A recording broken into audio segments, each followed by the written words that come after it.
트럼프 정부에서 우리가 주의 깊게 봐야 되는 것 중에 하나가 스테이블 코인에 대한 전망이에요. 트럼프 핵심 인물들이 단지 비트코인만 공부한 게 아니라 스테이블 코인에 대해서도 공부가 되어 있다고 보는데요. 트럼프가 적어도 권좌 있는 동안에는 CBDC가 추진될 가능성이 되게 없어요. 달러 CBDC가. 왜냐하면 공약 내용이었고. 그리고 그것은 트럼프 지지층의 어떤 성향하고 비슷해요. 총기 옹호론자들이 트럼프 지지층의 핵심 중에 하나거든요. 뭐 그들이 세력이 크진 않지만 총기 옹호론이라는 게 우리가 생각하기에는 무슨 로비를 받고 이러는 거라고 보이지만 그게 아니고 그 미국의 어떤 헌법적 정신과 관련이 있어요. 개인의 자유, 아까 얘기했지만 개인의 자유가 어디까지냐라고 했을 때 자신을 지키는 게 정부한테 의지하는 게 아니라 내가 지킨다, 뭐 이런 철학이거든요. 그들에게 비트코인은 너무나 이렇게 성향상 맞지요. 그런데 그들 입장에서는 CBDC는 국가가 내가 돈을 쓰는 걸 다 들여다보는 거니까 프라이버시 문제에서 걸려요. 그러니까 트럼프가 CBDC를 금지하겠다는 것은 외형적으로는 그런 프라이버시를 중시하는 세력에게 호소한 거고요. 실제적으로는 상업은행들의 로비에 의해서 움직인 거예요. CBDC가 나오면 상업은행들이 되게 곤란해집니다.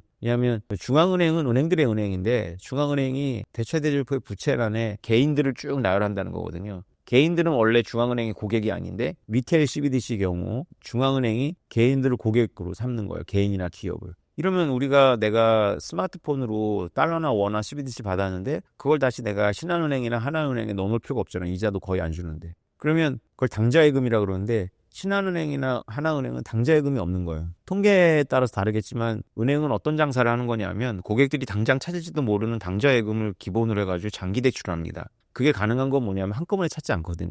그래서 만약에 CBDC가 나오면 이론적으로 상업은행의 자산 중에 한 절반이 없어지는 거예요. 상업은행은 장기저축만 가지고 장기 대출할 수밖에 없는 거죠. 상업은행 망해요, 그러면. 그래서 CBDC는 미국만이 아니라 다른 나라한테도 굉장히 어려운 선택지인데 미국이 하물며 CBDC 선택하면 각국의 중앙은행들도 폐업 상태가 돼요. 그래서 굉장히 처음부터 어려울 거라고 봤는데 역시 트럼프 대통령의 공약이 CBDC 반대였고, 그러나 스테이블 코인은 다르죠. 스테이블 코인은 미국 정부가 만든 게 아니라 민간업자들이 만들었는데 인기가 많아요. 그래가지고 스테이블 코인은 달러 스테이블 코인이 대세거든요. 위안화 스테이블 코인이라든가 유로 스테이블 코인이 없는 건 아니겠지만 사람들이 원하지 않아요. 그래서 유럽에서도 스테이블 코인이 인기가 높은데 달러 기반입니다. 그 다음에 중국 자본들도 달러 기반의 스테이블 코인을 써요. 이것을 처음에 미국은 막으려고 했어요. 왜냐하면 이게 사실은 은행업에 대한 도전이거든요. 근데 이걸 가만히 생각해보면 달러에 대한 수요가 늘어나고 있는 거거든요. 달러를 지금은 외국의 중앙은행들만 보유했는데 이제 기업들과 개인들이 달러를 보유할 수 있는 길이 열린 거예요. 스테이블 코인을 통해 갖고.